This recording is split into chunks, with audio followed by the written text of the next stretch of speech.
Okay, so today we are going to be doing things a little bit differently. I'm actually on Mrs Stix's computer right now, as you can no doubt tell by the change in background. And today we are taking a look at Genshin Impact. I know Mrs Stix has been streaming this over on Twitch at twitch.tv/MMOBite for those of you that want to go ahead and watch or join us in the future. But this is going to be a dedicated video on whether or not Genshin Impact is worth starting and is worth playing this year in 2020. Now, to start things off, Genshin Impact is an incredibly beautiful looking game. Aesthetically, I have not seen a game look this good cross-platform between both PC and mobile devices. Now, before we go any further, I do want to note that yes, this is cross-platform. I know that might turn some people off, but trust me, this is the pinnacle of cross-platform gaming right here, or at least cross-platform with computers and mobile devices. Now, Genshin Impact is actually an open world, multiplayer, functional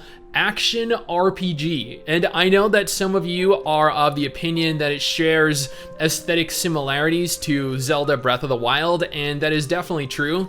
There are a few different similarities. There is the graphical similarities. There is the fact that you have a glider and the ability to actually climb, but at the same time, like, those are features that are not specific to Breath of the Wild, but I mean, you know what? It is what it is, right? So in Genshin Impact, you don't just have a single character. You actually have multiple characters. I think there are over 30 characters total. Currently, Mrs Stix has unlocked 10 of them. The main character, Kaya, Barbara, Amber, Noelle, Ningguang, Fischl, Razor, Lisa, and Bennett. Now, each of these characters have their own individual levels and therefore are needed to be leveled up separately from one another. As you can tell, they also have their own individual stats, their own individual weapons, their own individual artifacts and constellations. And although you can unlock various different characters in game, a lot of them are actually unlocked via the gacha system, which I know is a huge turnoff for a lot of you. And I just want you to be aware, the likelihood of getting the new characters or the 5-star characters, or really powerful characters, is incredibly low. If I recall, it was 0.6%. It was definitely under 1%. But essentially, you gather the currency, you go ahead and you roll, and there's a chance you'll get a new character or weapons. Mrs Stix actually went ahead and she spent $200 on stream the other day. This was to show you guys what the gacha system was like, what the chances were of actually obtaining characters through that gacha system. And she actually did obtain characters. She went ahead, she obtained, I think she got Bennett. I'm pretty sure she got Ningguang, and I don't quote me, but I believe she also managed to get Fischl 4 different times. That is why she has 3 of her constellations unlocked. Okay, let's make our wish. Oh God, this is gonna. This hurts. Oh God, this is my nursing money just going bye bye. All right, we got a 3-star weapon. Yep. All right, we got Lisa, 4-star. I already have Lisa, which you get through the story, but that's okay because this unlocks one of her constellations. This is my luck, y'all. This is my luck. Fischl, again. I'm so excited. My luck is terrible, y'all. Like, all these people that had like the free roll, like first out the gate, like got all these nice like 5-star characters. I'm just staring at it. I'm like, I wish somebody else could just take my account for me for a little bit. Oh! Bennett, I actually had him from beta, so this is nothing new for me. I actually did not enjoy him. Now, it is worth noting that this game world is incredibly large. It is packed with monsters, it's packed with quests, it's packed with a plethora of different things to do. The combat itself is action combat. I know you guys are actually going to go ahead here and you're probably going to hear all the clicking from the mouse, but that's because typically I don't record live gameplay and speak at the same time. And while fighting, you can actually change between several different characters. That's something that is not usually done in MMOs, which once again, I do want to go ahead and point out this is not an MMO. I know a lot of you guys that are watching this are fans of MMOs. That's why you're subscribed to our channel. But at the same time, I know that there are some of you that are under the impression that this is in fact an MMO. And like, I get it, I do. when this game was initially announced, they kind of sold it as being an MMO, so it stands to reason that a lot of people are still under the misconception that it is one, when in reality, this is actually just an open world action RPG. Now, while there are individual skills to be used like I'm doing right now with characters, it's also worth noting that you can combo specific elements with one another. Once again, you can go ahead and switch between characters, which means that pre-planning for specific encounters, especially if you're gonna go ahead and fight a boss monster, is integral to the success of your fight. Each character, of course, has their own unique elemental affinity. Every single character has their own unique combat style, their own fighting style. This is something that I'm actually surprised that miHoYo, the developers behind the game, managed to, I don't know, that they managed to do, because, I mean, there are over 30 different characters, and with over 30 characters, providing 30 different unique combat styles, 30 different sets of abilities is quite a feat. And I know there are striking similarities right now between what's going on, at least visually, graphically, and with these little enemy encampments.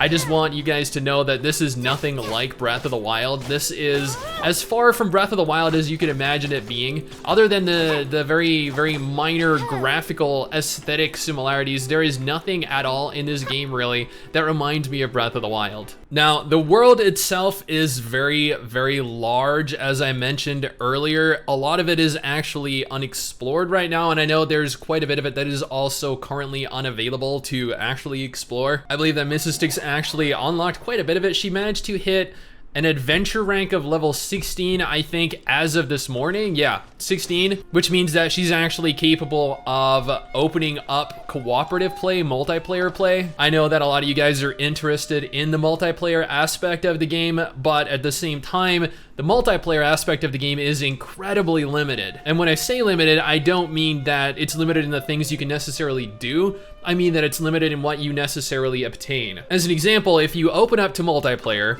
which is done by just going to co-op mode and then turning on allow direct join or join after approval, you can go ahead and then you can play with up to 3 other people. You'll only gain access to 1 individual hero to be used though. And that means that every person that joins also has the option to only have 1 character to be used in combat as well. But when other players join your game, you lose the ability to progress with the story. They can't continue with the story. And at the same time, any drops that you obtain, like if you fight a world boss, because yeah, there are world bosses in this game, but if you fight a world boss, everyone gets loot from that boss fight. But chests that you find out in the world, chests that you'd find in dungeons or anywhere really, are only lootable by you. What this means is that loot is very limited. You're unable to continue with any kind of story. You can't use stores in towns. Co-op is very limited. You can't continue with any of this until you actually leave co-op mode. So it's worth noting then that co-op mode is only useful if you're going to fight encounters out in the world, or if you're going to go ahead and grind dungeons. Speaking of dungeons, there are actually various dungeons that are scattered across the world. These are enterable either solo or with a group and are runnable.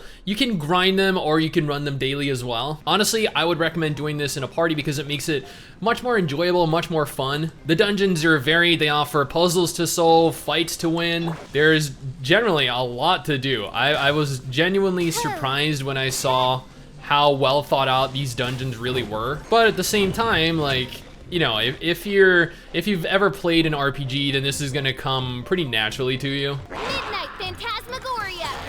Although I'd also like to note here that I haven't really played all that much of Genshin Impact. See, I have been actually recording the mobile version of Genshin Impact for the mobile channel because, you know, like I wanted to do a video on it on the mobile channel, and I had Mrs Stix. Well, I didn't have her recording this, but she opted to record and stream this all on her own.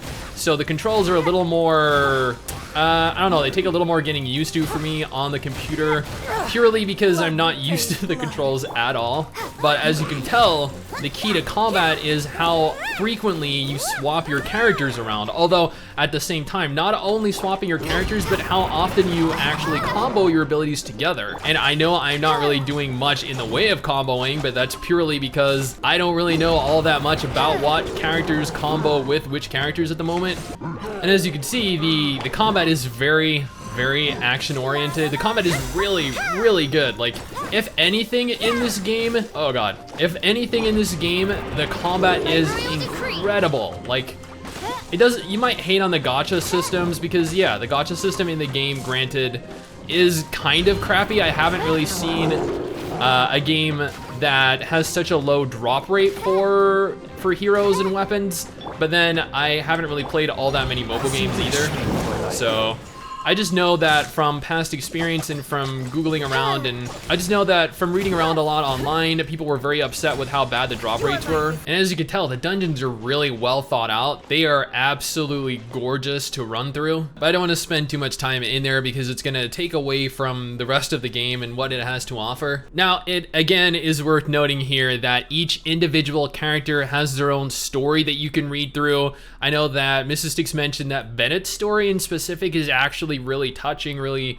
sad, I think, from what I recall. I haven't paid all that much attention to their individual stories. I wasn't even really aware that they had individual stories. Speaking of, the game itself actually has a really, really deep, very rich, very interesting story as well. I'm not gonna go through it here because Mrs. Stix is in the process of going through the story herself, and that would leave her without the ability to, well, I mean, you know, she's not here right now, so she'd miss out on the story. Now, as I mentioned earlier, there are drops that give you specifically gear like this, and I know anyone that has played a mobile game, that has played a gacha game, is gonna look at this and probably suffer severe PTSD. And I know, I really do. I completely understand. I've been playing mobile games for the mobile channel for a year now, so trust me, I understand how bad gacha systems are. And as I mentioned earlier in this video, Mrs. Stix actually spent $200 and got, what was it? 2 characters and then like 4 officials, 1 5-star weapon, and that was it. That was $200. Like, that is so much money to invest into a game and literally get nothing back in return, right? Now, there is a lot to do in this game. You could spend hours, you could spend days grinding through everything and still not have barely even touched the surface of what the game has to offer. I know you guys are wondering what there is to do when it comes to endgame, and honestly, I can't tell you because I haven't gotten there yet. Mrs. Stix hasn't gotten there yet. We know that there is a lot of grinding involved, and there are a lot of dailies. Like, this is a Chinese gacha game at its core. I know that there are some issues with all of the bannings that went on recently. There were thousands, tens of thousands of people banned, and that is due to trading, selling, buying accounts. There's the whole spyware issue with the game installing spyware onto your computer with the anti-cheat system. I know that that is a very controversial topic right now as well. Unfortunately, you know, the reception of the game, it has been pretty good, but at the same time, there have been some issues with the release of the game. I'm not going to touch on that in this video specifically. If I'm going to go into detail on that, I'm going to have a dedicated Genshin Impact video where I can actually research those topics properly before doing or seeing something that might be taken out of context or misconstrued. But my thoughts on Genshin Impact right now, Mrs. Stix, she loves the game. She really, really does. This is probably a game that she's going to invest hundreds of hours into over the course of the next month or two. But then content updates are probably going to be kind of limited because, again, this is a gacha game. The majority of the content that's going to actually be released in this game is going to be in the form of characters. I know they already have several different characters already planned, but I don't know what in the way of actual content to consume outside of those characters they have planned. Now, this is a beautiful game. It does. It looks incredible. The combat is amazing. I haven't really found a gacha game. I haven't found a mobile cross-platform compatible game like this pretty much play as good as this does ever. And like, if I had the time to, and I wasn't really bummed out by the cooperative multiplayer experience, I would totally dedicate probably hundreds of hours to this game as well. But unfortunately for me, I really like the cooperative aspect of games. I like the Borderlands series. I like the Tales of series because, you know, you can have several different people playing as different characters in your combat team. I feel like having I don't know, like playing games with other people to me makes them more fun. I don't know about you guys. I don't know if you guys feel the same way or not, but to me, part of my enjoyment is playing with Mrs. Stix and also playing with some of you guys. If you guys, you know, come on over and join in the MMOs we're playing or just in the games that we play in general. But if you were to ask me what my thoughts are, what my impressions are of Genshin Impact, I would say it is a good game. It really is. It looks great. It plays great. I would definitely recommend this to anyone that is interested in playing a fun open world action game. Whether or not you want to play this by yourself, you want to play it solo, or you want to group up with other players, like it's playable in whatever way you want, really. This is a game that you are not really going to see replicated. It's a game you're probably not going to see done. You probably won't see a game done better than this for a while now. Maybe until Noah's Heart or Tower of Fantasy or Project Ragnarok or another really big game launches on cross-platform like this. But not just that, the absolute freedom you get to run around, to explore this enormous world, the different world bosses that you get to fight. Like, there is so much to do in this game, guys. It is actually crazy. Now, you know, there are some aspects of the game that definitely need some work. There are a couple issues that need to get ironed out before I can really go ahead here and say that I would wholeheartedly recommend this to players. But if you're looking for a fun game to play, then I would definitely recommend you go ahead and you either download the game onto PC or download the mobile version of the game, whichever. Both are actually really good. I've been playing through both, and once again, I feel like both are very, very high quality games, both very high quality versions of the game. So if you have the time or you're just bored or whatever, go right ahead, boot up the game and start playing it. Worst case scenario, you wasted a little bit of time downloading it. And I know that the downloads are actually really, really slow right now, so you know, maybe download it like when you go to bed, so by the time you wake up, you have the opportunity to play it. I don't know, maybe that's just me. But anyway, guys, that's pretty much my impressions of the game. That's what I think, whether the game is worth playing right now or not. Hopefully you guys enjoyed the video. Hopefully you guys go ahead and join Mrs. Stix over on Twitch if you guys want to. I'll probably be streaming it sometime later this, maybe next week. I don't know, I'm not sure specifically when, but she'll definitely be streaming it again. If you guys want to come over and join her, or if you guys want to just join us in general, you're more than welcome to. Yeah, hopefully you enjoyed the video, guys. I will probably continue this on mobile because once again I need to for the mobile channel. Hopefully you guys enjoyed the video, and yeah, I'll see you guys next time. Peace. And you know what, this is actually weird now that the microphone's on the left side, so peace. Someday soon I'm gonna make it. Yeah, all hard work's gonna be worth it. Ooh.